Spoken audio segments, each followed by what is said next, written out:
Hello, everyone. Carson Courier and Anna Orsini. We appreciate you guys joining us today. So just kind of looking ahead to some of the things we'll be talking about here in a couple of minutes. Trump trial. Everyone's talking about it. So going into jury deliberations today, so we'll have the latest on that.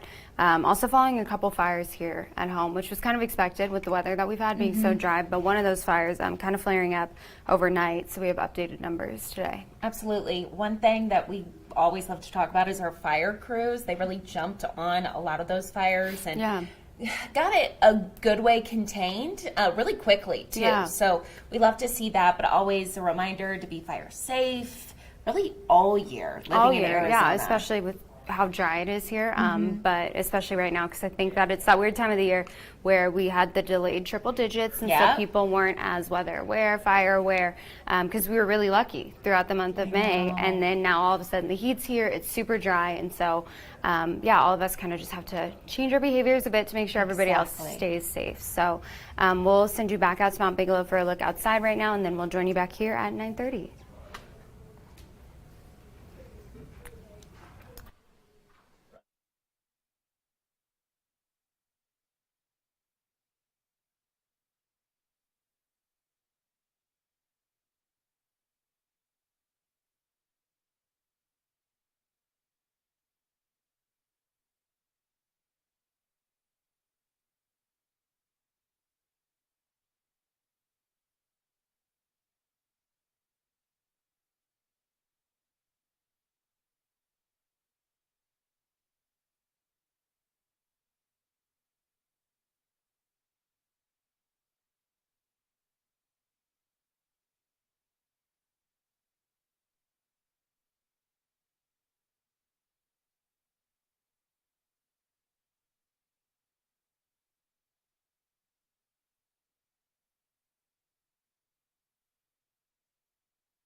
Well, thanks for sticking with us. We appreciate you joining here on Unscripted on 13 Plus. I'm Anna Orsini. And I'm Carson Courier. Of course, we want to get started with the latest in the Trump trial, that hush money trial. We know that it is in the hands of the jury this morning, the cases. So the morning started with the judge reading jury instructions. Before they started deliberations about an hour ago, the judge told jurors any decision must be unanimous. And if there is any doubt in their minds about the defendant's guilt, they must find him not guilty.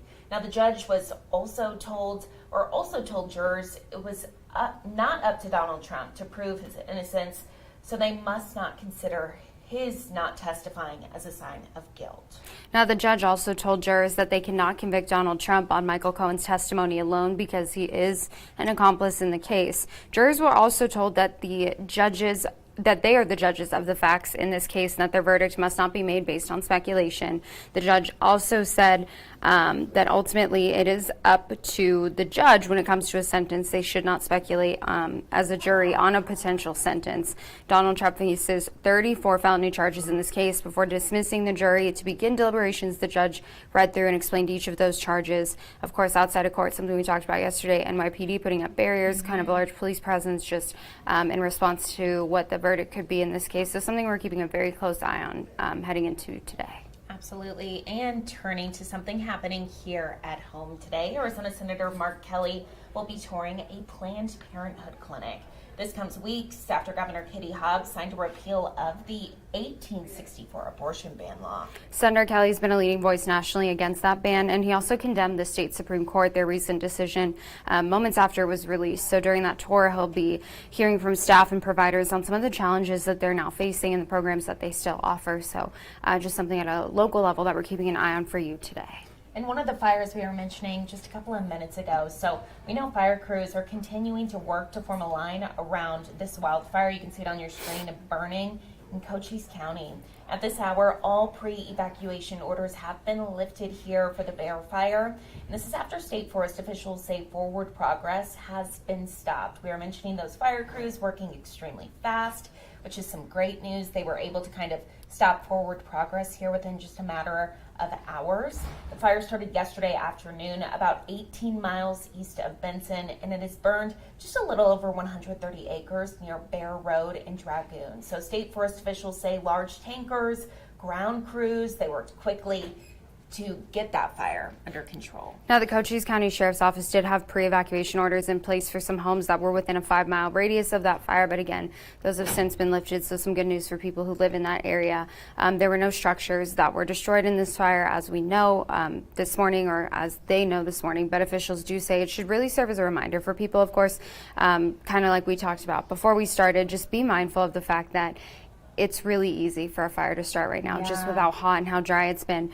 So, of course, you know, control as much as you can control behavior-wise when you are outside, and also be aware of how fast these fires can grow. Absolutely. Now, turning now to another fire here. You can see some video here on your screen.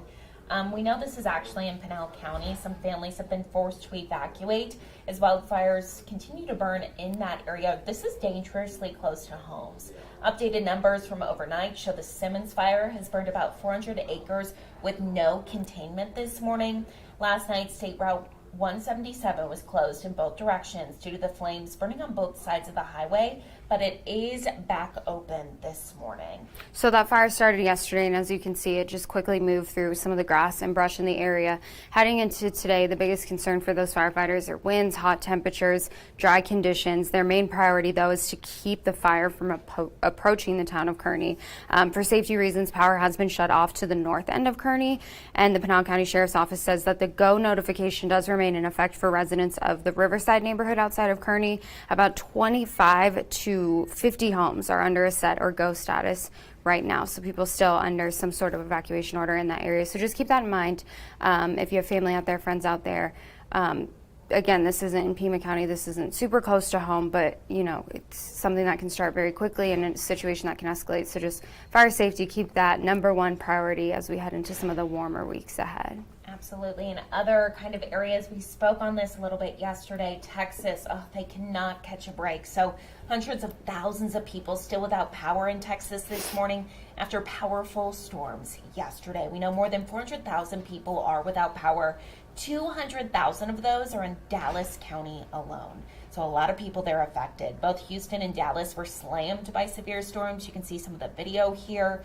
We know that there was massive hail, flooding, and hurricane force winds. I mean, take a look at that damage. Yeah, and that's actually a home in Magnolia, Texas, where a 16-year-old who was working on that home was actually killed after that house collapsed during those storms. At least 8 people have been killed in Texas since Saturday because of the severe weather that they're seeing. And they will get a little bit of a break today, but according to the National Weather Service, more extreme weather will be moving in tomorrow. So kind of the same thing, powerful storms that could bring hail, wind, possibility for tornadoes. So just a region that, again, just cannot get a break right now. Very different from what we're seeing here. But again, we talk about heat too, heat being the #1 deadliest, I guess, weather event, and people don't really consider that. So even though it looks worse in Texas, we still have factors that you should consider here at home too, with the fire risk and with the heat kind of settling in and seeing those triple digits. So we want to go ahead and take a look outside at Mount Bigelow, looking at those conditions exactly like you would expect them to look, with triple digits today and, you know, for the foreseeable future. I want to go ahead and bring in 13 First Alert meteorologist Corey Kowitz. Hi. Hey, you guys are matching it. It kind of represents the fact that we are heating up the dark red. That's just kind of the color of the map. This is, fire safety awareness right here. Fire 100%. safety. We have the heat, fire safety, dry air. That's just kind of what's happening here in Arizona.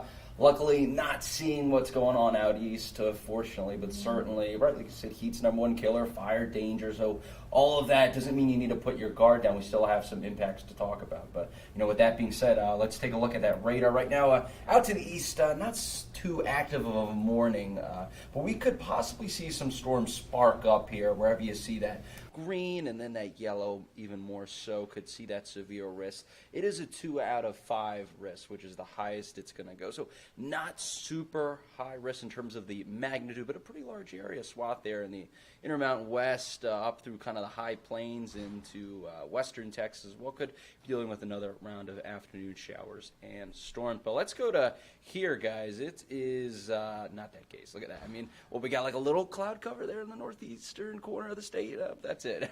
Not too much going on here in Arizona. Right now, those temperatures are pretty pleasant. 82 in Tucson, 80 in Sierra Vista, 76 Bisbee, 79 Douglas, 86 Marana. I think those temperatures are going to get a little bit warmer. That's just my guess here. That's a pretty accurate forecast, I think, at least. That's one thing I know I won't get wrong. High on Monday was 100. That was our first triple-digit day. And then yesterday, it topped it 103. That's our second 100-degree day of the year, and 2 in a row. Can we make it 3 in a row? Well, we're calling for 101, so that would be 3 triple-digit days in a row, and you're probably groaning there if you're watching this, but I guess it could be worse, right? I mean, back in 1910, Wow. very long time ago, 111 degrees.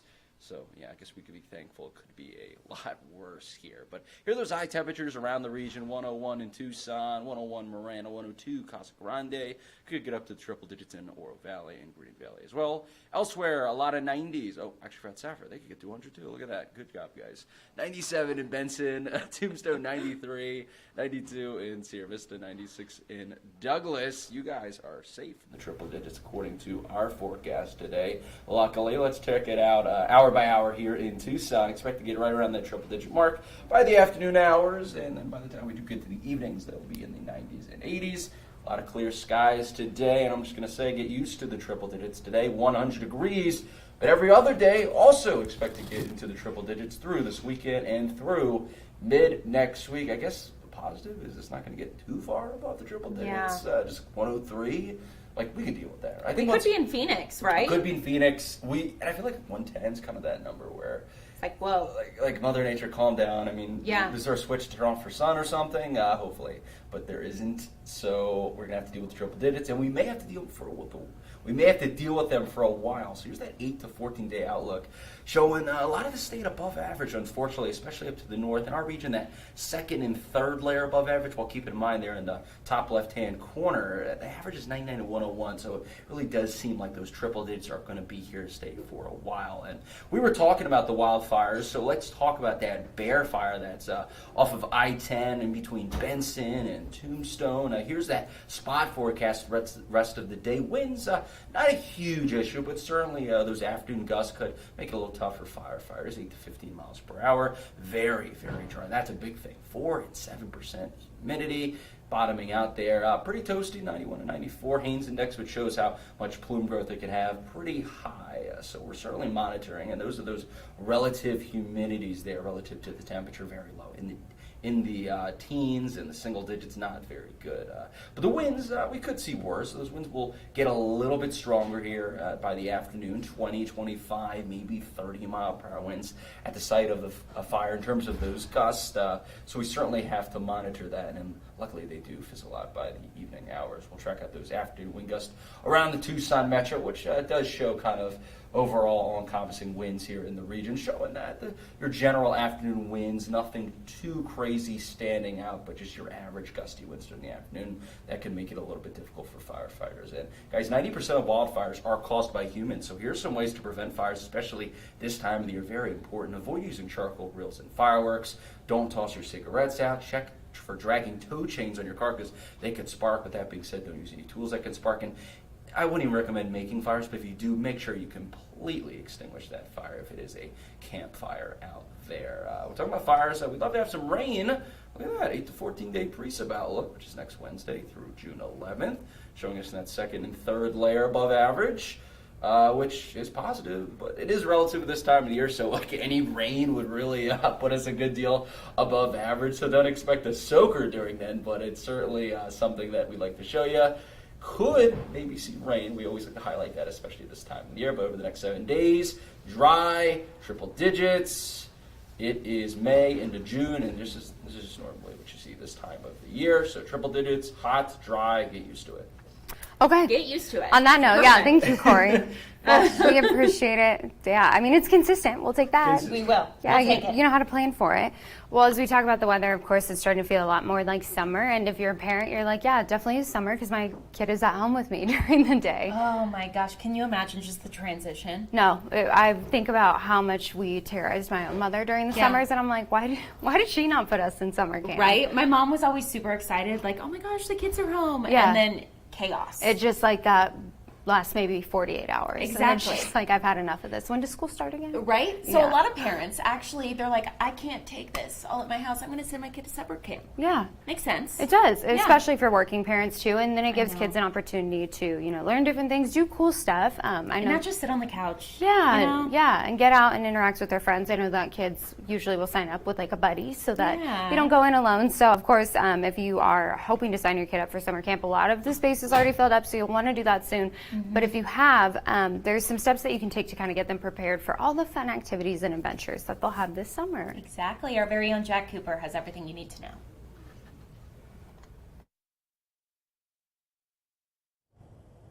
Getting your kid ready for camp is very similar to getting them ready for that first day of school. Things like making sure their vaccines are all up to date. And also, you're going to have to probably bring them in for a physical as well. And when you actually do send them off to camp, you're going to want to make sure you send them with some of those essentials. Things like a hat, water bottle, of course, sunglasses as well. Also, make sure that you have that bug spray. It's very important whether you send them up to the mountains, for example, or even if it's just a day camp. And no matter what kind of camp it is, whether it's a day camp or overnight, that camp is going to have a checklist for you to let you know what your child needs. And when it comes to medications, make sure the counselors have them. And if your kid is old enough, be sure they're carrying their own EpiPen or inhaler. They're also going to want sunglasses for when they're outside, socks that go over their ankles, and good shoes to walk around and play in. And most importantly, make sure that they're having fun. Go out there, have fun, enjoy the sunshine, put your sunscreen on, drink lots of water, and make sure you put your insect repellent on so you don't have an itchy adventure in this fun time at camp. And while camp counselors are great at reminding your kids to drink more water or to put on more sunscreen, I'm told right now is really when you should be teaching them to do that themselves so they're forming good habits as they get older. Reporting along 6th Avenue and Grand, I'm Jack Cooper, 13 News.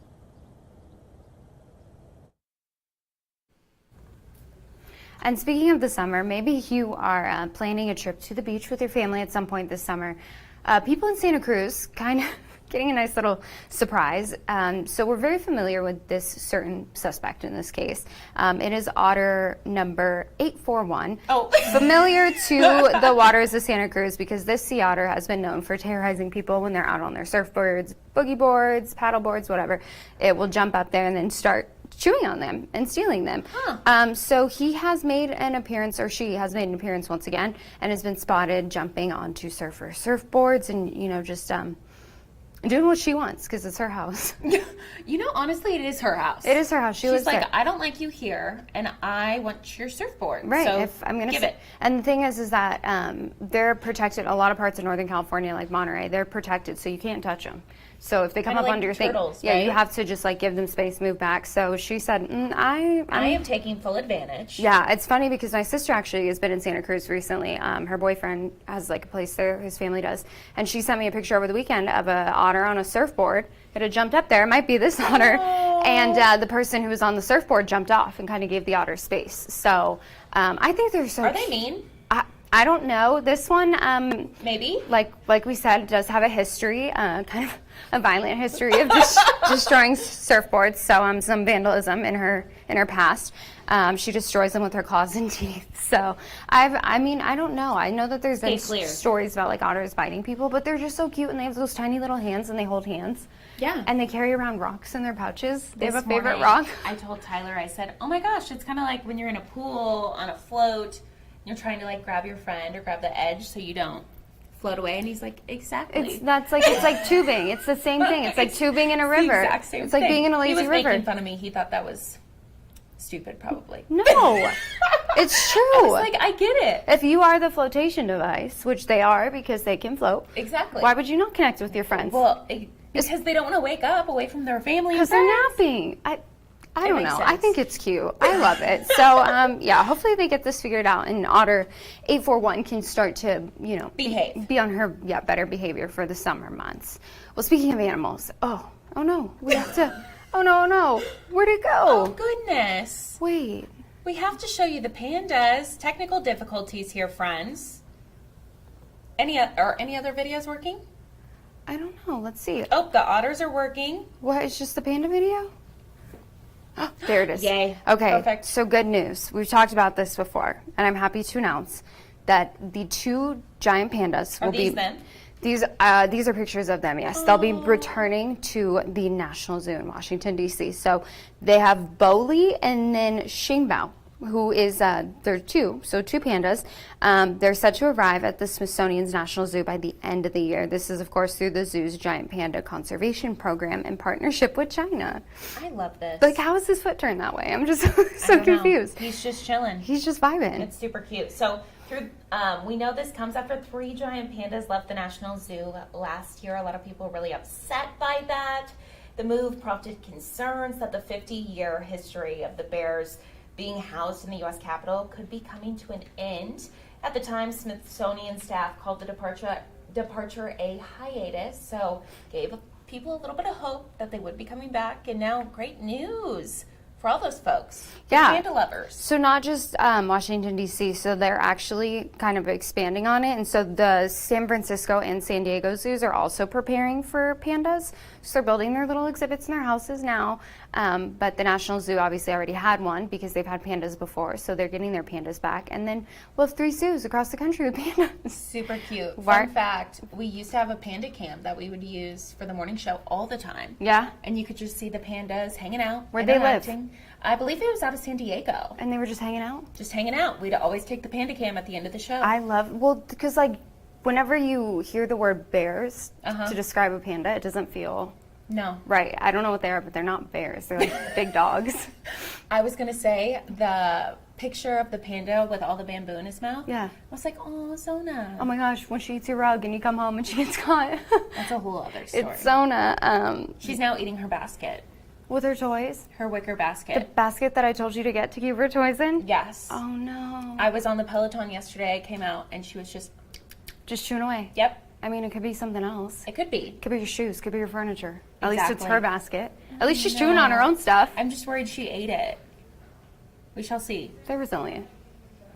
She's a golden. Yeah, it's just a golden doing golden things. I know. Yeah. Oh, Zona. Oh, Zona, sweet, sweet baby. Well, taking a live look outside, Mount Bigelow, of course, temperature is warming up. So if you have your own Zona or your own puppy that you'd like to take out today, probably better to do it within the next couple of hours because we're going to be warming right back up.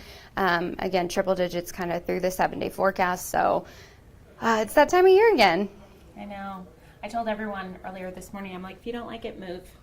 Well, I mean, it's just... like, no matter where you live, there's going to be a couple months of just weather that isn't the best, whether that be in the Midwest where I grew up, where it's just snow and gray and rainy and freezing. But here, we at least have sunshine. That makes us happy. It's just a little warm outside. Yeah, it is. But I think that, if you saw this forecast somewhere like Colorado, you'd be like, oh, it's really hot. But for us, looking at 103, it's like, well, it could be worse. Exactly. The threshold for heat is just a little different here. So, of course, do all the things, the sunscreen, hydrating, being mindful of your puppy's paws. I know. And your kids, of course, look before you look. But Also, those park equipment can be very hot, like the slides. oh, yeah, the like monkey bars and stuff. Yeah, because that metal's sitting out there baking in the sun. Yeah, Why I do think we I make did a story last year, and the slide was sitting at like 120 degrees. I've never thought about that, but now I'm not going to stop thinking about the fact, why do we build Metal slides. I don't think Yes. we do them any. I mean, I don't know. Like I'm the construction worker. Carson designing Courier, parks in my head free of time. park infrastructure. No, but I don't think. I know a lot of our parks. We talk about how they always cover it with shade. Yeah. Not only just for the parents and the kids, but also for the equipment, so it Yeah. doesn't get super hot. That makes sense. I never Imagine thought- just Ugh, just your booty. grabbing, and you're excited, you're a kid, you're running to play at the park, and Yeah. you just, that could be very dangerous. So just be mindful of all the things. Everyone will be fine. We know that y'all got it. We'll see you back here tomorrow for Unscripted on 13 Plus. Thanks for joining us today. Thanks for watching. Be safe out there.